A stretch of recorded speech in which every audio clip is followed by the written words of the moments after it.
మీరు మందు తాగుతారా? అయితే మీకు ఇది పెద్ద శుభవార్త. విదేశీ మద్యం అంటే ఫారిన్ లిక్కర్ తాగే వారికైతే మరీ పెద్ద శుభవార్త.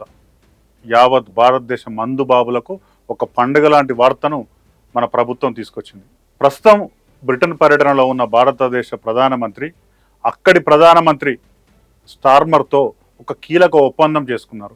రాబోయే 10 ఏళ్ల పాటు రెండు దేశాల మధ్య ఎలాంటి వర్తక వాణిజ్యం ఉండాలి అనే విషయంలో కీలకమైనటువంటి ఒప్పందం కుదుర్చుకున్నారు. ఈ కారణంగా జరిగే అనేక పరిణామాలలో భారతదేశంలోకి బ్రిటన్ నుండి అంటే స్కాట్లాండ్ నుండి కావచ్చు, వేల్స్ నుంచి కావచ్చు, ఇంగ్లాండ్ నుంచి కావచ్చు వచ్చే విస్కీల ధరలు భారీగా తగ్గబోతున్నాయి. ఇప్పటి వరకు ఉన్న ట్యాక్స్లను, దిగుమతి సుంకాలను భారీగా తగ్గించబోతున్నారు. దీనివల్ల జరగబోయే పరిణామం ఏంటంటే ఫారిన్ విస్కీలు ఇప్పుడు జానీ వాకర్ బ్రాండ్లు అయినటువంటి బ్లూ లేబుల్ కానీ, రెడ్ లేబుల్ కానీ, బ్లాక్ లేబుల్ కానీ, అలాగే Glenlivet, Chivas Regal, Black Dog, 100 Pipers, VAT 69, Black and White, Glenfiddich, Glenmorangie, Ballantine's లాంటి ఫారిన్ విస్కీల ధరలు బ్రాండ్ని బట్టి, సైజులను బట్టి ₹100 నుండి 2-3 వేల రూపాయల దాకా ఒక్కొక్క బాటిల్కు తగ్గే అవకాశం ఉంది. ఇది భారత ప్రభుత్వం, నరేంద్ర మోడీ గారు ప్రత్యేకంగా బ్రిటన్కి వెళ్ళి చేసుకున్న ఒక ఒప్పందం వల్ల జరుగుతున్న పరిణామం. ఆ ఒప్పందం ఏంటి అంటే ఈ రెండు దేశాల మధ్య, భారతదేశము బ్రిటన్ దేశాల మధ్య రాబోయే 10 ఏళ్ల వరకు అంటే 2035 వరకు వర్తక వాణిజ్యం ఎలా జరగాలి అనే దాని మీద కీలకమైనటువంటి అంగీకారానికి రెండు దేశాలు వచ్చాయి. సిఈటిఏ పేరుతో ఈ ఒప్పందాన్ని పిలుస్తారు. అంటే కాంప్రహెన్సివ్ ఎకనామిక్ ట్రేడ్ అగ్రిమెంట్, తెలుగులో చెప్పాలంటే సమగ్ర ఆర్థిక వాణిజ్య ఒప్పందం. ఈ ఒప్పందం విలువ అక్షరాల 2,94,000 కోట్ల రూపాయలు. ఇంత పెద్ద మొత్తంలో ఒక రెండు దేశాల మధ్య వర్తక వాణిజ్యం జరగడం ఇటీవల కాలంలో ఇదే అతి పెద్దది. బ్రిటన్ ప్రభుత్వమే మొన్న ప్రకటించుకుంది ఏంటంటే యూరోపియన్ యూనియన్ నుంచి బ్రిటన్ బయటకు వచ్చిన తర్వాత 2020లో బయటకు వచ్చింది. అప్పటి నుంచి తమ దేశం మరే దేశంతోనూ ఇంత పెద్ద స్థాయిలో, ఇంత పెద్ద సైజులో వాణిజ్య ఒప్పందం చేసుకోలేదు. భారత్తో చేసుకున్న వాణిజ్య ఒప్పందం రెండు దేశాల దౌత్య సంబంధాల్లో కావచ్చు, రెండు దేశాలటువంటి స్నేహ సంబంధాల్లో కావచ్చు అతి పెద్దది. ఈ వాణిజ్య ఒప్పందం, ఈ వర్తక వాణిజ్య ఒప్పందం రెండు దేశాల ప్రజలను దృష్టిలో పెట్టుకొని, రెండు దేశాల్లోని వినియోగదారుల దృష్టిలో పెట్టుకొని చేస్తున్నారు. అంటే భారతదేశంలో తయారయ్యే వస్తువులు చాలా చౌకగా ఇప్పుడు బ్రిటన్ వాళ్ళు కొనుగోలు చేసుకోవచ్చు. బ్రిటన్లో తయారయ్యే వస్తువులు చాలా తక్కువ ధరకు భారతదేశం వాళ్ళు కొనుక్కోవచ్చు. ఎట్లా అంటే ఇండియా నుంచి తయారయ్యే దాదాపు 99% వస్తువులకు బ్రిటన్లో ఇప్పుడు దిగుమతి సుంకం ఉండదు. అంటే ఎలాంటి పన్నులు వసూలు చేయదు. అలాగే బ్రిటన్లో తయారయ్యే వస్తువులను భారత్లోకి చాలా తక్కువ సుంకంతో, కొన్నిటికి అసలు ₹1 కూడా సుంకం లేకుండా దిగుమతి చేసుకోవచ్చు. దీనివల్ల ఏమవుతుంది, భారతదేశంలోనికి వస్తువులకు బ్రిటన్లో డిమాండ్ ఏర్పడుతుంది, బ్రిటన్లో ఉన్న వస్తువులకు భారత్లో డిమాండ్ ఏర్పడుతుంది. మన దేశంలో పండించే పంటలు, బియ్యం, గోధుమల లాంటి పంటలతో పాటు పండ్లు, కూరగాయలు, మసాలాలు, పప్పులు, మన ఇళ్లలో తయారు చేసే పచ్చళ్ళు, సముద్రంలో పట్టే చేపలు, మనం తయారు చేసే దుస్తులు, మనం తీర్చిదిద్దే బూట్లు, చెప్పులు, ఇలాంటివి, మన దగ్గర లభ్యమయ్యే వజ్రాలు, ఆభరణాలు, ఇంకా చాలా రకాల వస్తువులను భారతదేశం బ్రిటన్కు ఇప్పుడు ఎగుమతి చేసుకోవచ్చు. ఎగుమతి చేసుకుంటే అక్కడ దేశం దిగుమతి సుంకాన్ని రూపాయి కూడా వసూలు చేయదు. దీనివల్ల ఏమవుతుందంటే భారత నుంచి బ్రిటన్కి వెళ్ళే వస్తువులకు ఎలాంటి సుంకం లేకపోవడంతో బ్రిటన్ పౌరులు చాలా తక్కువ ధరలో భారత్ నుంచి వచ్చే వస్తువులను వాడుకోవచ్చు, కొనుక్కోవచ్చు. దీనివల్ల భారత వస్తువుల డిమాండ్ బాగా పెరిగిపోతుంది. నిపుణుల అంచనా ప్రకారం ఏం చెప్తున్నారంటే రాబోయే కాలంలో ఒక 20-30% వరకు భారత ఎగుమతులు పెరగవచ్చు బ్రిటన్కు అని చెప్తున్నారు.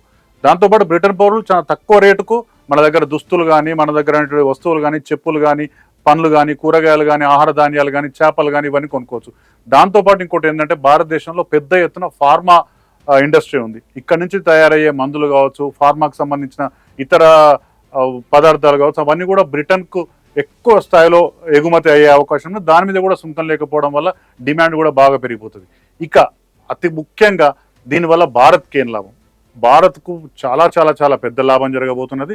బ్రిటన్ నుంచి భారత్కు వచ్చే చాలా వస్తువులకు ఇలా సుంకం తగ్గిస్తున్నారు. దానివల్ల భారతదేశంలో కూడా చాలా వస్తువులు చాలా తక్కువ ధరకు కొనుగోలు చేసే అవకాశం మన భారతదేశానికి ఏర్పడుతుంది. అందులో ముఖ్యంగా మద్యం, లిక్కర్.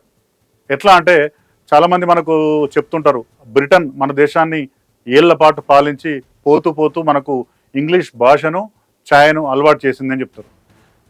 ఇంగ్లీష్ భాషను, ఛాయను మాత్రమే కాదు, మనకు విస్కీ తాగడం కూడా అలవాటు చేసింది బ్రిటనే. ఎందుకంటే బ్రిటన్లో భాగమైనటువంటి ఇంగ్లాండ్, స్కాట్లాండ్, వేల్స్ ఈ దేశాల నుంచే ఎక్కువ మద్యం తయారవుతుంది. ముఖ్యంగా స్కాట్లాండ్ నుండి విస్కీ ఎక్కువ వస్తుంది. స్కాచ్ విస్కీ ప్రధానంగా ప్రపంచ దేశాలన్నిటికీ వస్తుంది. స్కాట్లాండ్ తయారయ్యే ఫారెన్ విస్కీకి అంటే ఈ స్కాచ్ విస్కీకి అతిపెద్ద వినియోగదారుడు భారతదేశమే. ఇప్పుడు ఆ విస్కీల మీద, ఫారెన్ విస్కీల మీద, ముఖ్యంగా ఇంగ్లాండ్ నుంచి, స్కాట్లాండ్ నుండి, వేల్స్ నుండి, ఐర్లాండ్ నుంచి, వీటి నుంచి వచ్చే విస్కీల మీద గతంలో 150% పన్ను విధించేవారు భారతదేశంలో. అంటే ఒక 100 రూపాయలకు ఒక వస్తువు మన భారతదేశానికి వస్తే దానికి 150 రూపాయల ట్యాక్స్ వేసేది. అంటే ఆ వస్తువు 250 రూపాయలకు వచ్చేది. దాన్ని ఇప్పుడు 75% తగ్గించారు. అంటే ఒక 100 రూపాయల వస్తువుకు 75 రూపాయలు మాత్రమే, అంటే 175 రూపాయలకు ఆ వస్తువు వస్తుంది. రాబోయే 5 ఏళ్లలో ఈ పన్నును మరింత తగ్గించి 40% చేయాలనే ఒక నిర్ణయానికి కూడా ఈ ఒప్పందంలో వచ్చింది. అంటే అప్పుడు ఒక 100 రూపాయలకు మన ఇండియాకు వచ్చే విస్కీ మీద కేవలం 40%, అంటే 140 రూపాయలకే మనకు ఆ విస్కీ లభిస్తుంది. దీనివల్ల కేవలం నేరుగా మద్యం తాగడంతో పాటు ఇండియాలో తయారయ్యే IMFL, Indian made foreign liquor, ఆ లిక్కర్లో వాడే విస్కీ పదార్థం కూడా చాలా తక్కువ రేట్లో బ్రిటన్ నుండి మనకు వచ్చే అవకాశం ఉంది. దీనివల్ల రెండు దేశాల మధ్య వ్యాపారం కూడా బాగా జరుగుతుందని రెండు దేశ ప్రధానమంత్రులు ఈ ఒప్పందంలో ప్రధానంగా పేర్కొన్నారు. దీనివల్ల, ఈ ఒప్పందం వల్ల మన రైతులు, మన యువకులు, ముఖ్యంగా చిన్న మధ్య తరహా పరిశ్రమలు పెట్టుకొని జీవనోపాధి పొందేవారు, ఉత్పత్తి రంగంలో ఉన్న వారికి, చేతి వృత్తుల వారికి కూడా పెద్ద ఎత్తున లాభం జరిగే అవకాశం ఉంది. భారత్ నుంచి బ్రిటన్కు పోయే వస్తువులకు సుంకం ఉండకపోగా భారత్ కూడా బ్రిటన్కు ఏం చేస్తుంది, బ్రిటన్ భారత్కు ఏం చేస్తుంది అనే అంశాలు కనుక మనం ఒక్కసారి గమనిస్తే, ఈ స్కాట్లాండ్ నుంచి వచ్చే విస్కీతో పాటు బ్రిటన్ దేశాల నుంచి, బ్రిటన్లో భాగమైన ఇంగ్లాండ్, స్కాట్లాండ్, వేల్స్ ఈ దేశంలో తయారైన చాలా వస్తువులకు ఇప్పటి వరకు ఉన్న 15% సుంకాన్ని భారతదేశం 5% తగ్గించడానికి ఒప్పుకున్నది. దీనివల్ల ఏంటంటే అక్కడ తయారైన వస్తువులు భారతదేశానికి వస్తే చాలా తక్కువ రేట్లో మనం కొనవచ్చు. ముఖ్యంగా అక్కడ ఏం తయారవుతుంది, విస్కీతో పాటు మనం పిల్లలు కానీ మనం కానీ తినే చాక్లెట్లు చాలా ఎక్కువ స్థాయిలో మనం ఆ దేశాల నుంచి దిగుమతి చేసుకుంటున్నాం. అవే కాకుండా అనేక రకమైనటువంటి వస్తువులు అక్కడి నుంచి మనం దిగుమతి చేసుకున్నాం. విస్కీ, ఈ చాక్లెట్స్తో పాటు సాఫ్ట్ డ్రింక్స్ కూడా పెద్ద ఎత్తున మనకు బ్రిటన్ నుంచే దిగుమతి అవుతాయి. సాఫ్ట్ డ్రింక్, ఈ విస్కీ, ఇవే కాకుండా అనేక రకాలైనటువంటి వస్తువులు కూడా మనకు రావడం వల్ల భారతదేశం వినియోగదారులు చాలా తక్కువ ధరకు వస్తువులను కొనుగోలు చేసే అవకాశం ఏర్పడుతుంది. మొత్తంగా ఈ రెండు దేశాల మధ్య జరిగిన వాణిజ్య ఒప్పందం అత్యంత చారిత్రాత్మకం అనే విషయాన్ని రెండు దేశాల ప్రధానమంత్రులు కూడా ప్రకటించారు. ముఖ్యంగా వినియోగదారులను దృష్టిలో పెట్టుకొని ఇది చేశారు అనే ఒక అభిప్రాయాలు సర్వత్రా వ్యక్తమవుతున్నాయి. అయితే ఈ ధరలు ఎప్పటి నుంచి తగ్గుతాయి, ఎంత తగ్గుతాయి, ఏంటి అనే విషయంలో ఒక 2-3 రోజుల్లోనే పూర్తి స్థాయి క్లారిటీ వస్తుందని మనకు చెప్తున్నారు. మొత్తంగా ఇప్పుడు భారతదేశ వ్యాప్తంగా మందు ధరలు తగ్గుతాయి అనే వార్త పెద్ద ట్రెండింగ్ ఐటమ్గా మారిపోయింది. భారతదేశం సోషల్ మీడియాలో మారుమోగుతుంది. ఇదే కాకుండా భారతదేశానికి ఉపయోగపడే వర్తక వాణిజ్య విధానాన్ని రూపొందించడంలో భారత ప్రధాని నరేంద్ర మోడీ పెద్ద సక్సెస్ సాధించారనే అభిప్రాయాలు కూడా సర్వత్రా వినిపిస్తున్నాయి.